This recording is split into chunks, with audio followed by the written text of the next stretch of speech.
And now I'm pleased to introduce LeaderSpring's Director of Programs and Class of 2008 Fellowship alum, Safi Giro.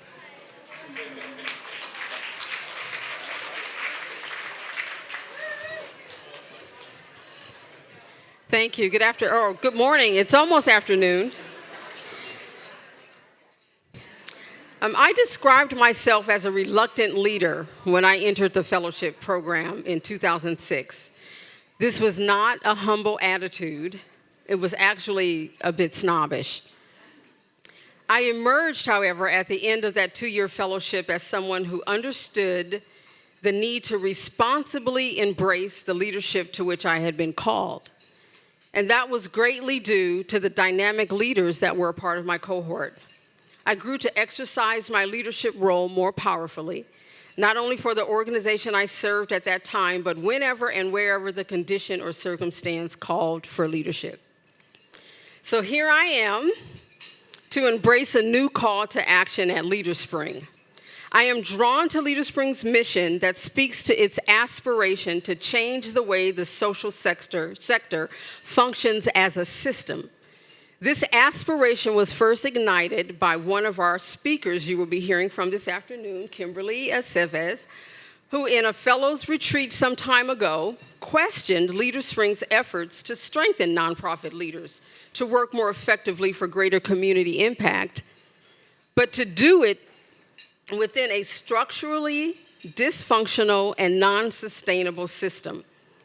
Although it is vitally important to strengthen and connect leaders toward equity, alone these efforts are not enough. As you'll hear from our speakers later, we must move beyond the current social sector paradigms of unhealthy competition, fragmentation, scarcity, outdated nonprofit organizational structures, overburdening fundraising and grant reporting directives, and staff and volunteer burnout. The souls of those who are championing change in support of the most marginalized in our communities are being diminished instead of replenished. So today, on the occasion of this 20th anniversary for LeaderSpring, we say it is time to shift. Inspired by and in partnership with our alumni, we are casting a vision. One where the daily sense of impact and satisfaction is a felt reality, where people most affected by our missions are at the table with influence and power, where true diversity and equity is evident at the top, gifts are coming in from the community without asking. Nonprofits enjoy long-term, flexible, sufficient funding. In fact, the word nonprofit and all its implications and stereotypes are obsolete. And finally, where there will be no need for many of our social sector agencies because they have been effective at eliminating conditions that give rise to inequity and injustice. The vision is to be an incubator, a laboratory of innovation in the sector, to examine new ways of doing the work, to proliferate what works and share what doesn't. And we ask you to step into this work with us, lead us in the next chapter of LeaderSpring's journey. Change is hard. The work will be long, the battle's hard won, but the need is too great, the stakes are too high, and the calling too clear and compelling for all of us in this room not to heed it, to create a healthy, thriving sector so that the promises made to our communities would be achieved and our collective humanity deeply realized. I look forward to meeting all of you, working together to make this vision and call to action a reality. Thank you. And at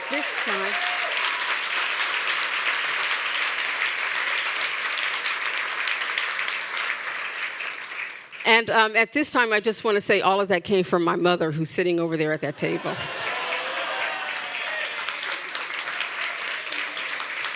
That I love with all my heart.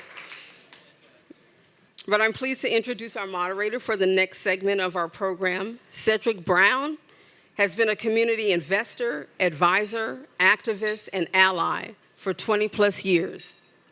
He is the Chief of Community Engagement at Kapor Center for Social Impact. Please help me welcome Cedric Brown. All right. Thank you. Thank you. It's not quite afternoon, so I'm not going to say good afternoon, so I'm going to say greetings. That was pretty good. Greetings. All right, y'all know my shtick. I'm from North Carolina. I like my call and response tradition, so I know you're here with me. Okay, just indulge me for a minute and going off the script. I just need to breathe all this fabulosity in this room in. Because when you look around the room at the different leaders who are assembled here, the different community folks who are assembled here, what a brain trust, what a powerful group of folks who are assembled here today. So LeaderSpring, thank you.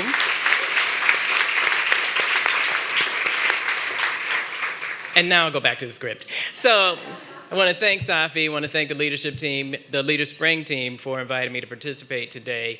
Last week, LeaderSpring shared an article from the nonprofit quarterly Cultivating Leaderful Ecosystems, which I'm sure many of you had a chance to read, but if not, there will be a brief overview. But a quote from that article says, "Leadership is the capacity to create something of meaning and align values and actions across groups of people or communities. It's about relationships among people and how they support, complement, and supplement each other and the broader ecosystem." So LeaderSpring chose this article because it speaks to many of the core tenets of its work for the past 20 years and certainly speaks to its vision for the future, that the social sector needs to continue evolving and transforming to fulfill its promise and potential. So this article describes 4 shifts in behaviors, practices, and structures that are needed to reimagine leadership in the nonprofit sector, from competition to collaboration, from single issues to intersectionality, from scarcity to collective abundance, because we got some collective abundance up in here, and from equality and fairness to equity and justice. Our goal is to inform and inspire all of us gathered here to think about new ways of working and to commit to taking action. So I want everybody to consider this a working lunch. So here's what's going to happen. Vincent Pan, the esteemed Vincent Pan, the executive director of Chinese for Affirmative Action, is going to share a brief overview and some insights into that Cultivating Leaderful Ecosystems article that I mentioned. He's a co-author of that article with colleagues from the Management Assistant Group. And after Vincent, you're going to hear 3 5-minute lightning talks from our other distinguished speakers, which specifically address particular shifts in the ways that they have been working. So those speakers are, and y'all can actually come and join me up on the stage if you would like, Rob Jackson, who is the executive director of Beats, Rhymes, and Life, and current East Bay Fellow. I'm going to announce everybody, and then we'll give everybody a big round of applause at the end. Zahra Billoo, the Executive Director of the Council on American Islamic Relations and a current San Francisco Fellow. Kimberly Aceves, the Executive Director of RYSE, the RYSE Center, and an alumna from the class of 2006. So these are the esteemed guests you'll hear from. Following that set of lightning talks, our guest speakers are going to reflect on a pivotal moment that informed their leadership, how they stepped into and currently work as equity-centered leaders. And then, in the spirit of this working lunch, I'm going to invite everybody here to engage with those of you at your tables in the small group dialogue, but I'll save some of that for a little bit later. So without having to say anything else, I'd like to bring forward Mr. Vincent Pan.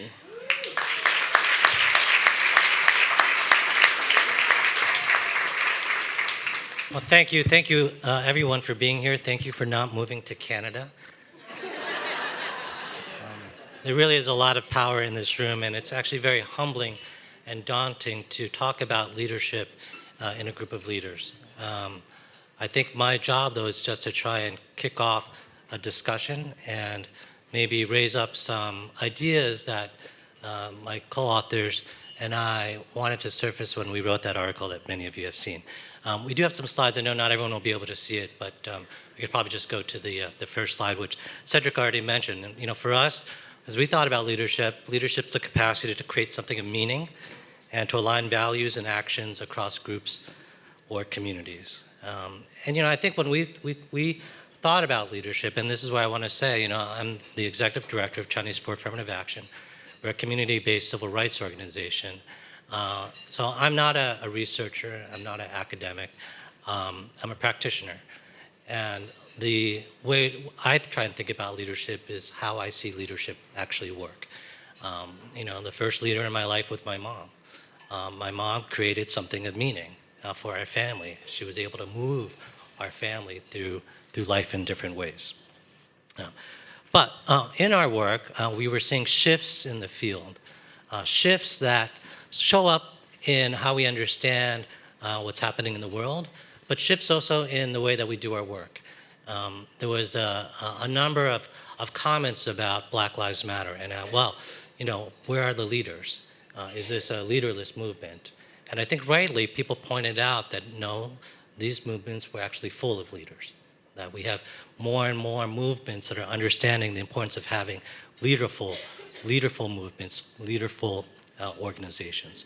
But the shifts that we see, and this is the next slide, is, as Cedric mentioned, away from competition towards collaboration, away from single issues to intersectionality, away from fairness towards equity and justice, and away from scarcity towards collective abundance. And all of these shifts require a different way of imagining and living into leadership.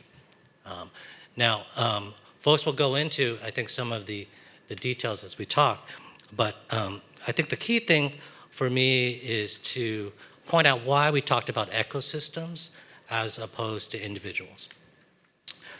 We all know the power of stories, right? We all know how stories are compelling. And stories, and they cut across all cultures.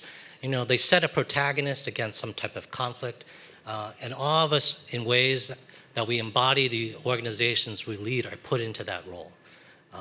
And so there's such tremendous pressure and also investment in us as leaders to go off and slay the dragon, right? To be able to run faster and even fly. And I think that's part of the stories that we tell and the stories that we sometimes inadvertently reaffirm and do damage to us. Because different from that model is the model of an ecosystem. Okay, so who is the protagonist in an ecosystem and what defines an ecosystem? Ecosystems require all of us. Small parts can make a huge difference in ecosystem. Ecosystems require diversity. Ecosystems require attention, nurturing, care. Ecosystems require all of us. Okay? So in thinking about leadership from an ecosystem perspective, we thought about these 5 nutrients that make for a leaderful ecosystem. Okay. And so these are less about things that individual leaders need to be able to do, but that we as a community need to invest in so that leaders can pop up everywhere, right? We need leadership to engage the broader system. We need relationships that intentionally embody equity. We need leadership understood in a way that's flexible, sometimes collaborative, but sometimes directive, and oftentimes just attentive. Leadership has to value multiple ways of knowing, not just from formal research, but through the lived experiences of community members. And lastly, leadership has to create space for inner work. Okay. So if we think about it this way, then I think the responsibility is for us who are so-called the chosen ones by very important programs can shift, right? So it is not just about our ability to, run better board meetings, to be able to lead more effective meetings. But it becomes about our ability to change that narrative, right? To get the broader community to invest in people who aren't here, right? To understand just how powerful our community is, not because of us, but because of the people around us. Right? And so in the recent marches that we've seen against the policies of this new administration, millions of people are taking to the streets. Millions of people are taking to the streets. These people are leaders. And so our challenge as folks who have responsibility of leading and caretaking for our organizations is to think about how we can engage and mobilize them that lifts up their true potential. And with that, I'll pause and thank you very much.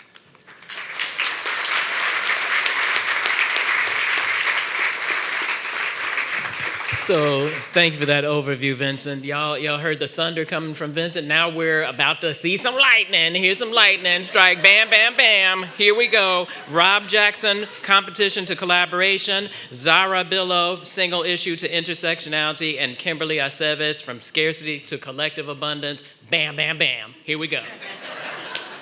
You're on. Good afternoon. Is it afternoon yet? Is it afternoon yet? It's afternoon. Okay. My name is Rob Jackson. I am one of the founding members and executive director of Beats, Rhymes, and Life.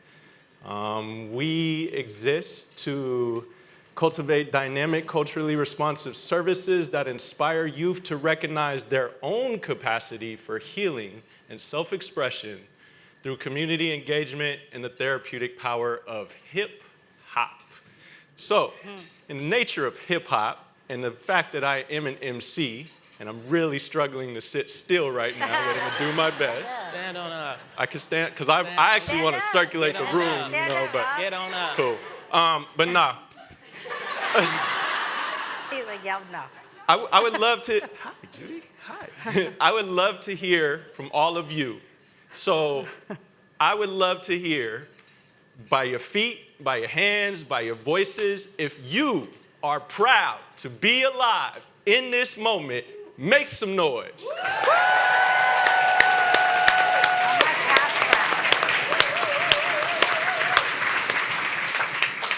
I mean, if we don't take opportunities to celebrate our life right now, I don't know when we're gonna do it, right?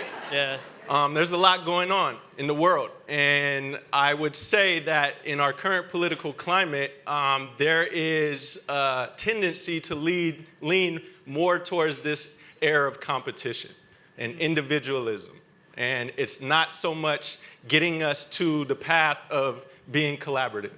And as nonprofit leaders, as people in this field, in the social sector field, we're all about collaboration.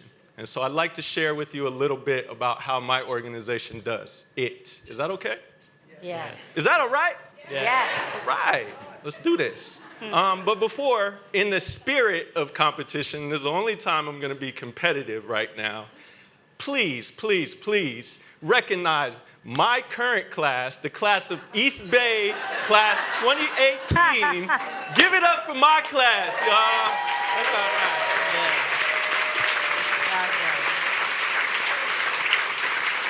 Yeah. Yes, yes. I love my LeaderSpring class of East Bay, class of 2018. I love y'all.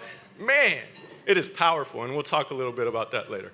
But competition to collaboration. So I want to say to you right now, if you are not actively seeking, training, and working towards your replacement, then you got some work to do. There is a young lady, yes, you can clap for that, yes. There's a young lady in my organization. I met her in high school when I was working for actually a fabulous organization, Oakland Kids First, who the executive director happens to be one of the LeaderSpring fellows. She was bright-eyed, wonderful. Just this magnetism that I definitely wanted to connect to, right? And then 2 years later, I was at the Malcolm X Jazz Festival, and I went up to her and I said, "You are going to work for me." And she said, "Okay, that's great, but what in the world do you do?" And I said, well, gave her the spew, Beats, Rhymes, and Life, et cetera, right? Every single day that I see that young woman, one of the first things that I say to her is, "You are going to replace me. I am grooming you to replace me." So by the very sense of saying that and putting that out in the environment, in the ethos, I have to be collaborative with her. So I take her to speak with me on panels. She's speaking at the NAMI conference, the National Association for, oh, wow, 1 minute, okay. So let's break this down then. That story is she's going to replace me, and she's fabulous and wonderful. But the idea is everything that we do is youth-centered. We have showcases, right? So we showcase our talent, our youth work on CDs for a course of 16 months or 16 weeks. And then at the end of that, they have a showcase, they perform their music. That was because one of the kids said, "We want to do a showcase."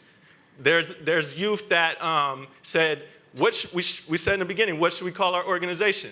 Well, Beats, Rhymes, and Life. We make beats, we write rhymes, we talk about our life. Cool. You know about Tribe Called Quest? They were like, no, we don't know who that is. So we were like, all right, Beats, Rhymes, and Life it is. The idea is a lot of people come to the table saying, you know what?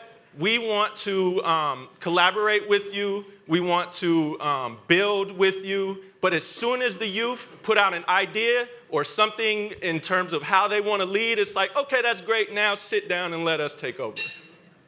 We have to look at our youth as partners. We have to collaborate with them. And we have to inspire them to take our positions, take our roles. Whether you're a founder, a foundation partner, or executive director, whoever you are, we have to train our youth and the young folks that we're bringing up to be able to have the skills to replicate our effectiveness. As nonprofit leaders, this is the last thing I'll say, as nonprofit leaders, we are the new hustlers. I grew up in Oakland. I grew up with the D-Boys. I grew up with all the folks on the street. And I've been able to take that mentality to what I'm doing with my organization right now. So I'm collaborating with my community. This right here is the community of care right here. Everybody should walk out of here knowing somebody else that you did not come here knowing. We are building a community of care, and right now it's more important than ever before. I could go on and on. Thank you for your time. Thanks, Rob. I'm fasting. Yes. I stopped eating at 4:18 a.m. this morning. I woke up at 4:17 a.m. That left enough time for 3 bites of Tillamook strawberry ice cream. I tell you that only to tell you how much I love LeaderSpring, in that I agreed to speak at a lunch where I will watch all of you eat what sounds like it will be really good food. My name is Zahra Billoo. I'm the Executive Director of CARE San Francisco Bay Area. In telling my story, I pay respect to my parents who migrated to the United States independently in the 70s, my mom to New York, my dad to Los Angeles, seeking an opportunity to earn more money than they could in Pakistan, and at a time when Pakistani immigrants were welcomed. My mom says she got her green card so easily she didn't know what it was. Fast forward over 40 years, and we have citizens in our family, but we also have undocumented people who haven't been able to leave the country for decades. And that's not just true for my family, it's true for my community. I met someone at a mosque in Oakland last night who says he hasn't left the country in 5 years. His kids are in another country. He hasn't seen them in 5 years. Growing up, I was raised as an activist, grounded in faith. But I was also raised under the umbrella of what some would call the model minority myth. We watched Cops. We watched Walker, Texas Ranger. We watched MASH. All good entertainment, the last one more than the others. But we didn't question government policy. We didn't question racial profiling. Airports were not considered a site of violence for my community. Fast forward. I'm a civil rights attorney working at CARE in 2010, and a young Arab American man walks into my office and he says, I took my car in for an oil change, and we happened to look under the car. I never look under my car. I try to just get out of there as soon as possible, but he looked under his car, and he found a black box about the size of this microphone. They took it off the car. There was a battery pack attached. They posted pictures of it on Reddit. What is this? Well, what's going on? What's this thing on my car? Other tech geeks analyzed the serial numbers on the devices. They realized it was a GPS tracking device. The FBI had placed a tracking device on his car. 2 days later, he's pulling out of his apartment complex, and he's pulled over by the police, accompanied by the FBI. He has expired tags. It's their pretext for pulling him over and introducing him to the FBI agents they're working with. Did you find something on your car? We need that back. No joke. That is how that conversation went. This young Arab American man, afraid, intimidated, and confused, had a long conversation with the FBI, and walked into my office the next day. I could not believe the story. I had represented people visited by the FBI a lot at this point, but never someone who'd found a GPS tracking device on their car that the FBI admitted to knowing. We sued the FBI. In the process of litigating that case, we actually put our case on hold as another case went to the Supreme Court. It involved a black man who had been accused of selling drugs, and the FBI had placed a GPS tracking device on his car. I grew up watching Cops and thinking that my community's struggles as an immigrant, as a daughter of immigrant South Asians, were separate, were different. Fast forward now from 2010 to 2017. On January 25th, the current occupant of the White House signed, I'm not going to ruin your lunch by naming him, signed executive orders moving forward with an attempt to build a wall and target sanctuary cities. January 27th, he signed the long-promised first version of the Muslim ban, which according to Twitter this week is what he still wants and believes in. But let the Supreme Court figure that out. The same Supreme Court that sent Japanese Americans to internment camps, the same Supreme Court that keeps Guantanamo open, will now decide the fate of many of our communities. This weekend, one of the nation's largest anti-Muslim grassroots organizations is organizing anti-Muslim rallies across the country and added Santa Clara to their location. We turned to our interfaith partners and we said, we have learned that we can't be advocating for single issues in our silos. None of us gets free until all of us get free.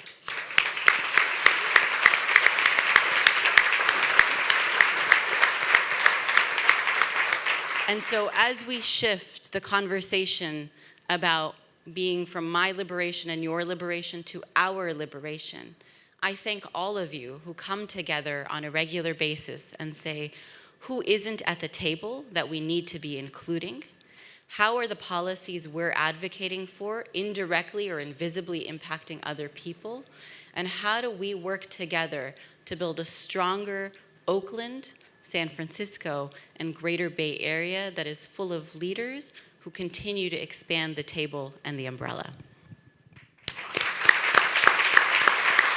That's awesome.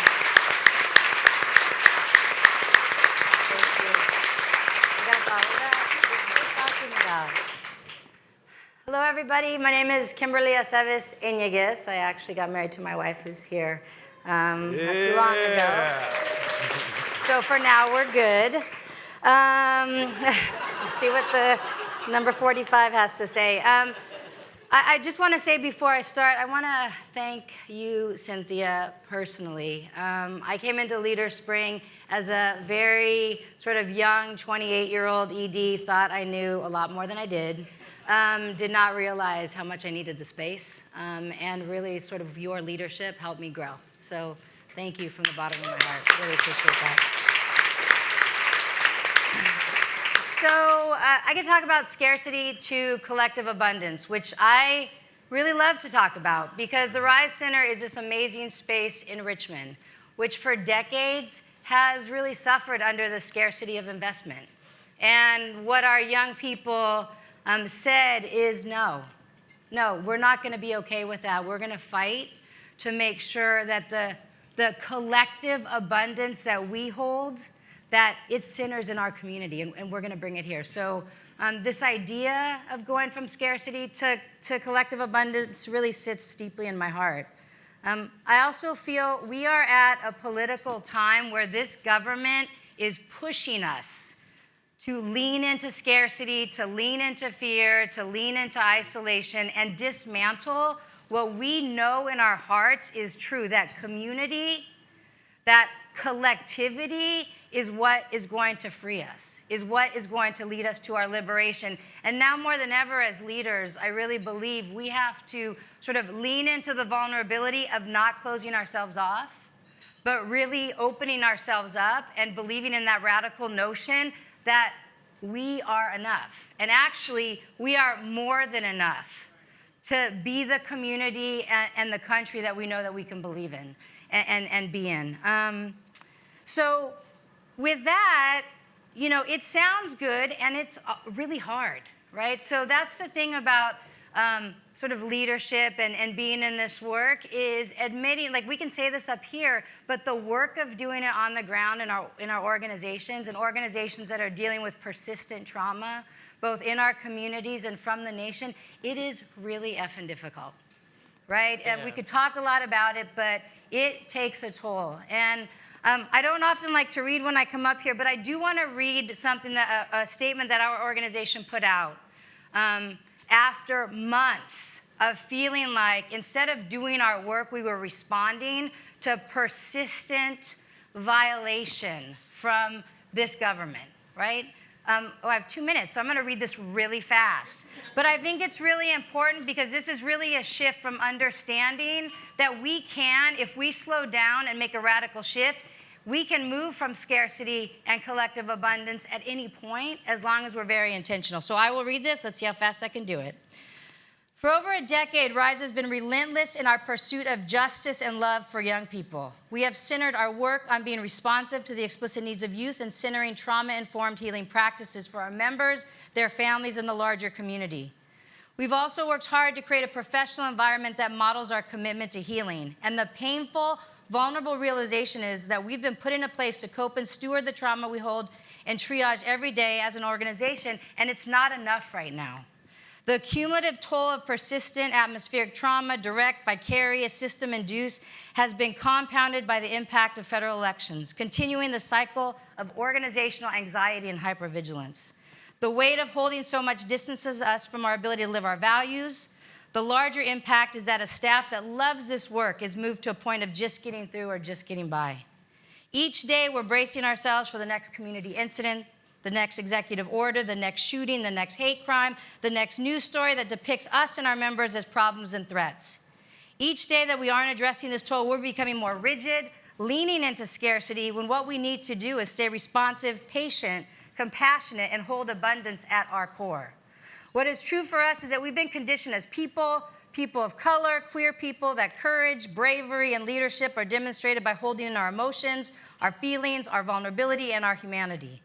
For those of us that are in movement work, the work of liberation, we are even further conditioned to believe that truly being down for the cause means being willing to sacrifice emotionally, mentally, and physically. We've been taught that strength is in keeping it all together rather than allowing things to fall apart. We're here in deepest service to our youth, and that means we must show up with our full, authentic selves. Our young people deserve that. Our young people see and feel the toll and react to it in similar ways, but with less power and more vulnerability than us. And the truth is, we need to get our shit together. Taking a day off, giving ourselves a day for self-care is not enough because it is not just about one person or one program. Our system is overwhelmed. The distress is deeper than a day away. It's a difficult realization to come to, but it's our truth. More difficult is the potential disruption and harm to the culture of love, connection, creativity, sanctuary, and justice that we have worked so hard to build and sustain for these young people. Recognizing this is part of the healing, but it also means we must address it with our fullest intention. So what we started on May 15th, RYSE enacted a week of restoration for staff to reflect, rest, recharge, mind, body, and spirit. We began and closed the week with intentional and collective practice. And we have instituted a set of comprehensive short and long-term staff supports that we will try on, adapt, and be transparent with what is and isn't working. Last paragraph. This is a week to reimagine a new way of existing that allows us to be whole, to be healed, and to be in deeper service to ourselves, our community, and our collective liberation. We know that there are others in a similar struggle. There are others out there trying to find space to breathe, to rest, to regroup for the struggle ahead. Just know as an organization, we see you, we need you, and you're not alone. So,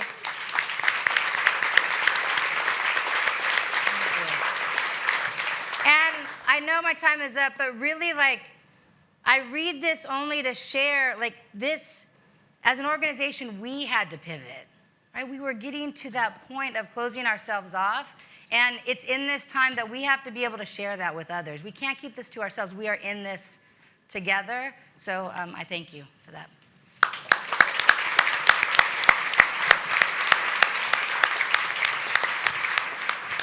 So I told you, bam, bam, bam, lightning striking. And some of the key themes that we heard were actively working for your replacement. None of us are free until all of us get free. And being really intentional about self-care, given this difficult work that we're engaged in as we try to move forward individually and collectively. So I want to just ask everybody up here really quickly before my blood sugar falls too low to tell us about a pivotal moment in your leadership journey that sparked you to become an equity-driven social sector leader. Any order. I'll go first. I've been at CA for over a decade. The name of the organization, Chinese for Affirmative Action, sometimes raises eyebrows. Right? And I think for a number of different reasons, but being the executive director of that organization, I have to answer this question a lot. Why should Chinese people be in support of affirmative action?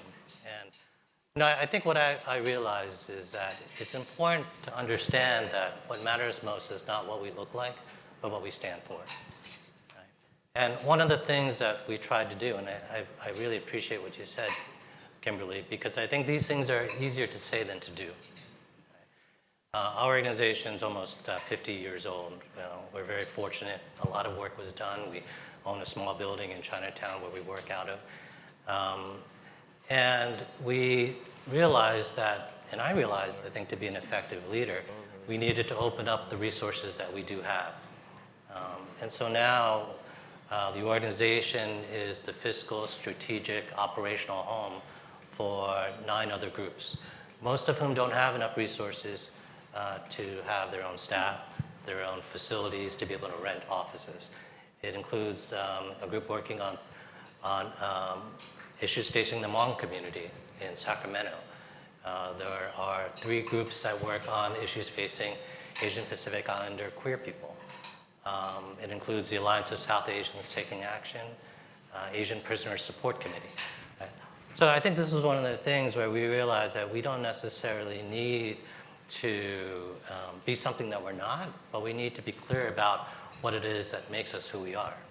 Right? And for us, it was about the values that we hold and try to put forward a more coherent framework that explains why we're for affirmative action.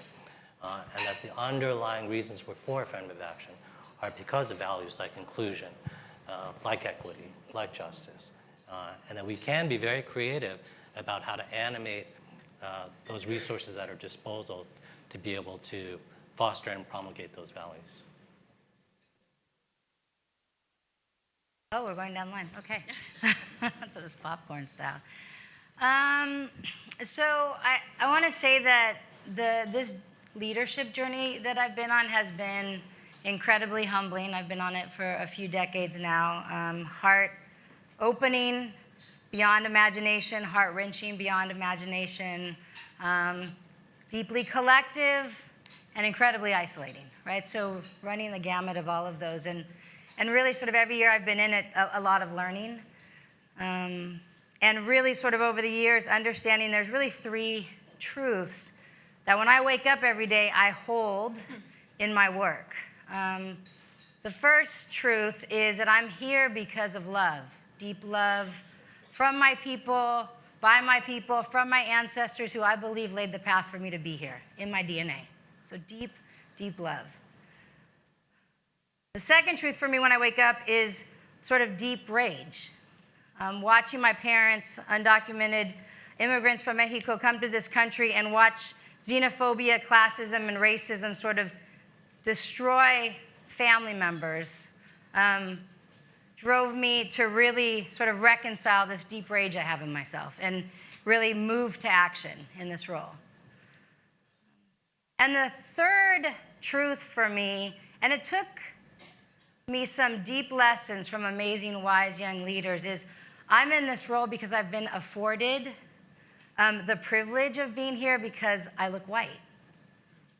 And that in a world, in a country that is built on anti-Black racism, and in institutions where diversity means that bringing me in makes people comfortable, it has afforded me a privilege that other people, other family members don't have. And those 3 truths I wake up with every single day. And they shape who I am, how I am, and the work that I have to do in service to my community. And I will say that these, and in particular, sort of understanding my privilege, it was a very wise 15-year-old youth organizer. I was first time Youth Together ED, thought I had my shit together, worked with Black Panthers, did all the trainings, you know, like, hey, I'm diverse, like, whatever. Got in, you know, had an overnight retreat. We were sitting around the campfire talking about dismantling systems, dismantling racism, upsetting the setup of schools. And this youngster says, you know what? I don't even know why we bother. It's just one big root beer float. I was like, what? Like, I didn't, so come again? Like, what does that mean? Root beer float. Look at our schools. Look at our government. Look at our nonprofits. Look who rises to the top. If you're white, if you look white, if you're light, you get the jobs, right? And sort of young 28-year-old who was like, what are you talking about? I'm Latina, my parents were immigrants, I'm queer, I'm a woman. You cannot be talking about me. Or you can't be talking about me in my head, right? But this is sort of the pivot moment for me. So I took a sort of a deep breath, right? I think I probably had my ancestors' hands on my shoulders saying, really, you need to listen. And I was like, yeah, you know what? I'm really uncomfortable right now. And I need to sit with that. And I thanked that young man. And in thanking him, like, I don't know what we're going to do about it, but just acknowledging that vulnerability, like, he was actually the one being vulnerable. He was the one sharing this. That was a gift. That was like a learning moment for me. That was my sort of leadership charge in the work. And like, I remember that day so vividly, because from that point forward, I really understood sort of what my role needed to be in this movement work, what my role needed to be in this position, how I really needed to flip the script on sort of funders being comfortable talking to me and not young people, on like really ensuring that those most marginalized, those most impacted by racism, despite all of the other things, it doesn't change who I am, but I do not bear that burden that this country was built on, that in that moment it shifted dramatically how I showed up in the world and who I put at the center. And that's a choice, right? And I think a lot of us don't want to admit that, but if we are really going to liberate our collective people, then even within our communities of color, we have to start talking about this, especially as it relates to leadership. So, Thank you, Kimberly.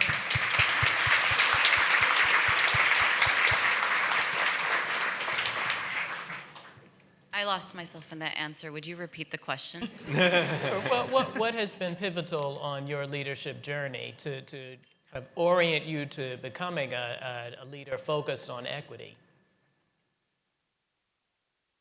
I joined my organization at 25, like the week after I took the bar exam. I finished the bar on Thursday. I started work on Tuesday. I found a place to live in the process, and that was it. My organization took a chance on me at that young of an age. First full-time job. And they were like, we don't know what we're doing. And I was like, I don't know what I'm doing, but we're going to work this out. It was go, go, go. I think it was about 29 when, in a conversation with one of my much younger staff members, she asked me how you're doing, and the words, I'm tired, slipped. And she looked at me, and I was like, what? She says, I've never heard you say that. It was probably around 31 when we got a story about a young South Asian college student from the Santa Clara area who'd gone on to UC Merced, and we still don't know what happened, but he went on a stabbing rampage of sorts on the campus. The FBI says he visited an ISIS website. His family says he was being bullied. And I remember reading the story the morning that it was happening and feeling so helpless, torn between school shooting rhetoric and terrorism rhetoric. And someone walked into my office and said, what's going on? And I cried. And it slipped. And in those two moments, I realized that I had been like pursuing this image of leadership that is stone-faced, that is go, go, go, and never needs help, that never says I'm tired, even internally, doesn't think they're ever tired, that doesn't cry, that doesn't process trauma, that never seeks help. And in doing so, I was going to burn myself out before I hit 35, but I was also alienating everyone around me because I wasn't relatable, I wasn't human. Leadership wasn't something to be desired, it wasn't even attainable, because what is this subhuman and robotic thing that happens to someone that gets that ED title? And so since then, the shifts for me explicitly have been that I go to therapy, and I tell people I go to therapy, because I don't think it's something that we should be ashamed of. I don't think that we can show up whole and present despite all of the trauma that we deal with without some professional help. And I also tell people because I think it humanizes leaders, and because I want people to know that that kind of help is okay and that they should seek it too. We take mental health days after major traumatic incidents in our community at our workplace. I don't abhor workplace crying the way I used to, because I understand that sometimes it's just how people are processing. It's what they need. And I let people be tired. I let myself be tired. It's inhuman to not be tired in these moments. Collectively, my hope is that these shifts will make my leadership more sustainable, but also will make leadership in general more accessible to many up-and-coming young people. Thank you.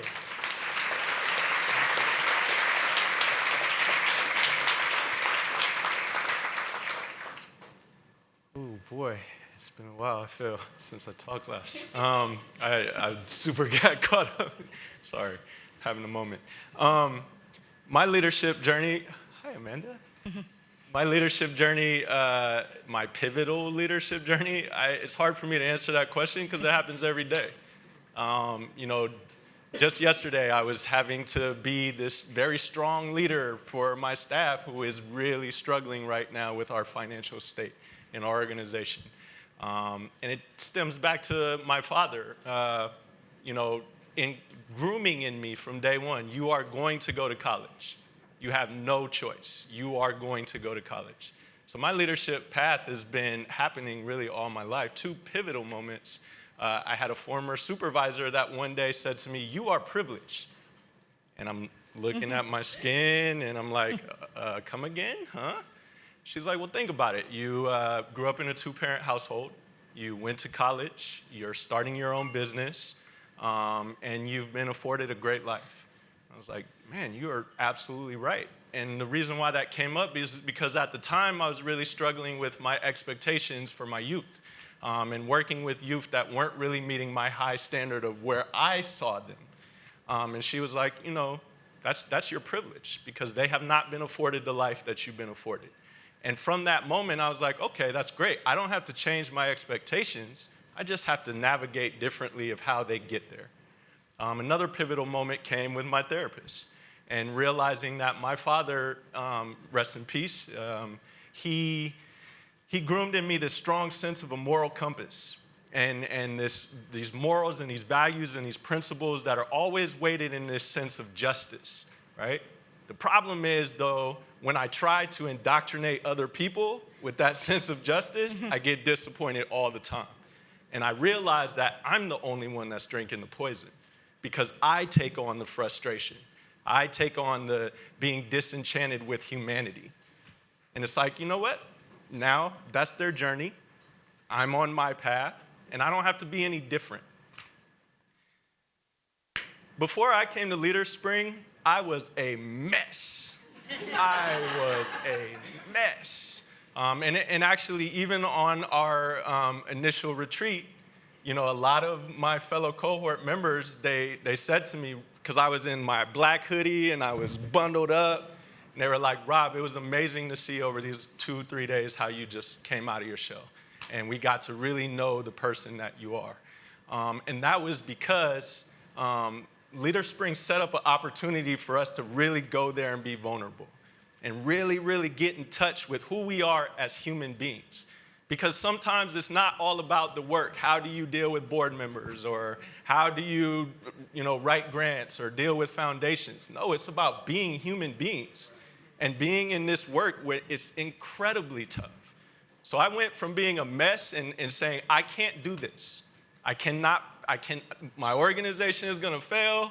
I'm at this place where I've accepted it, and God bless everyone, right?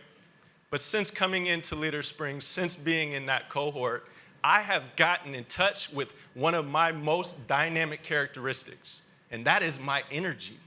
It is contagious. I guarantee you, spend 2 minutes talking to me after this, and we'll go there, right? And I would not have been able to link to that. I mean, okay, it was my therapist, it was my father's lessons, it was being an executive. All this culminated into this incredible experience that I'm so humbled and so honored to be a part of. And my class is the bomb. He said it. All right. No disrespect to the other classes out there. And I'd love to get to know the Frisco cohort a little more. Speaking of skin color, I can't say the words you just said out loud in public, so I'm glad you did. I appreciate that. I appreciate that. But yeah, I think I'll end on this. The experience of being able to be uniquely human and be who I am has been cultivated and has the opportunity has been given to me through LeaderSpring. And that's something that I'm gonna be eternally grateful for. And I really, really appreciate you, Safi. Safi is taking on a really, really difficult job of replacing the fabulous Renato, as we all know. And there has been transitions in our cohort that have been hard to deal with, including our fabulous leader stepping into the next phase of your life, which we're super proud of you for. With that said, LeaderSpring is good because I'm good. My cohort's good. And we're gonna take the torch and the mantle and we're gonna carry it in every single thing we do. I'm all about social justice. I'm all about my community. I'm all about, come on. This is beautiful. And again, I started by asking you to say, are you proud to be alive? Because look around you. Look around you, look around you. We are so blessed. Yeah. We are so fortunate. So carry that today as you're eating your lunch. All right? But thank you all for your time. Terrific.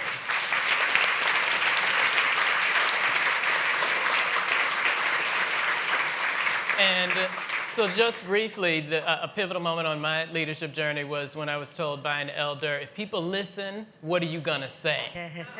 And I think that you've heard this principle, seen this principle in action with each of the speakers here today. People are listening, what have they said? This has been tremendously rich substance, and I'm actually glad that it's being recorded. And Nina, I see you down here in the front taking notes. So that the knowledge being amassed here could be used, could be utilized in other situations. So everybody please join me in thanking this illustrious panel.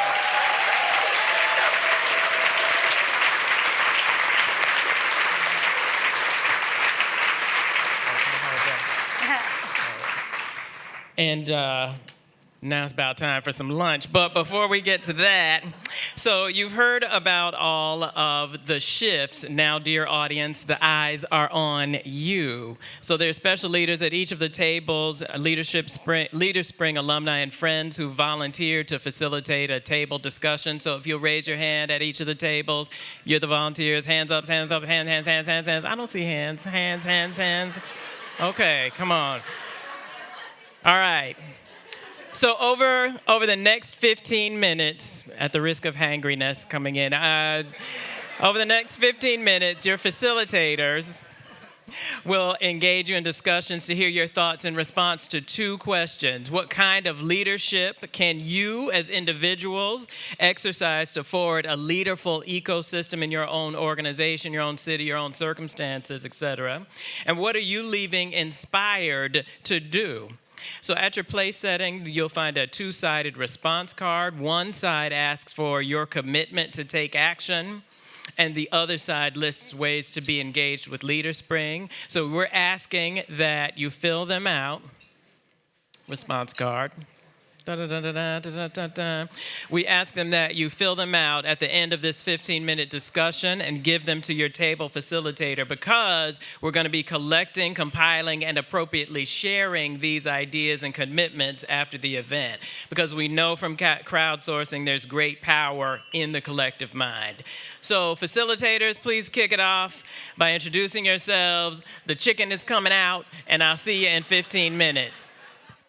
So do we have any folks who wanted to share out? Because, you know, this is a sharing community. So any facilitators at the table wanting to share any particular germane? Yes, I see table 14 is the leading table here. Hold on.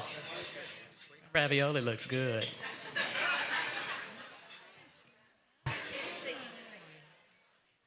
From the Union Bank table in the corner, ladies and gentlemen, this is Viola. Thank you so much. I guess I'm an elder now from the alumni, too. I guess we were very moved by the panel around the topic of vulnerability and feel that probably the great value of LeaderSpring, but probably the opportunity for leadership development everywhere has to do with creating a safe place for people to be honest about their fears and worries and concern.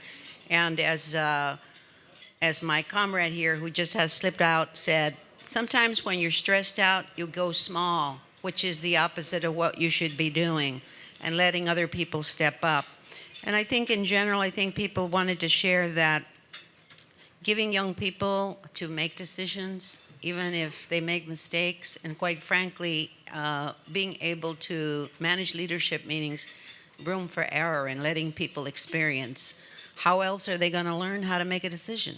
So I think we had specific issues around our table. One of them is the challenge of replacing a founder leader.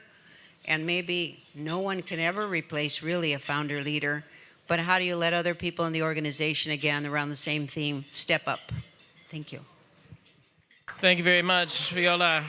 And table 14. Hi, Lori. You want to go? So we have Lori over here at table 13. All right. Thank you. So we were honored at our table to have the Director of Social Responsibility and 3 commissioners from the Port of Oakland.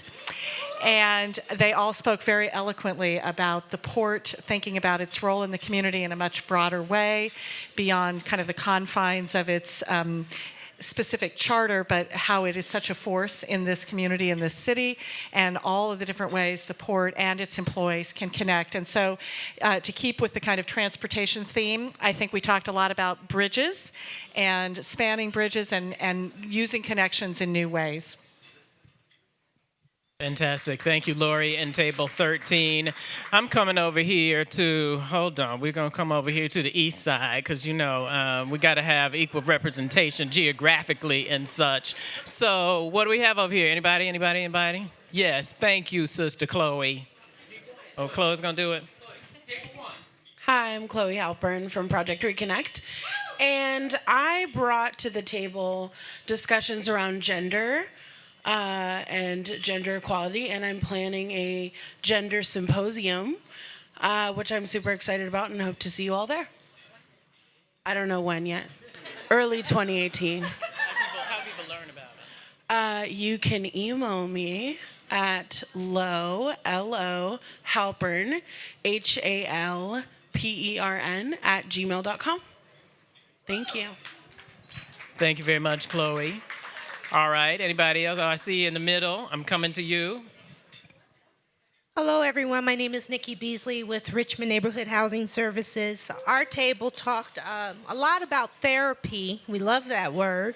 That this is a great place to come and know that we're not alone. That it validates some of the concerns that we have as leaders, that it's just not us, that, you know. We also talked about oftentimes we are here to give, but often we don't have places that we can receive. So listening to the panel, it kind of is a refreshing place. We talked about breaking down the barriers of competition, but more of collaboration, and addressing that the system isn't designed for collaboration, and us figuring out a way to make that be an integral part of our work, because it does take a village and we can't do it alone. So did I get everything? Yes. Thank you very much, Nikki, from Table 2. Kaiser Permanente representing. I want to get two other people. We have a hand right here, and I want to make sure to get a gentleman to speak, because we can't have all the leadership responsibility rest on the shoulders of the sisters. Amen. Table 5, table 5. Together, we decided to really focus in and follow the leadership of our sisters at the First Republic Bank. And we committed to untying our personal capes and invite everyone around the campfire and shift from I've got this to we've got this.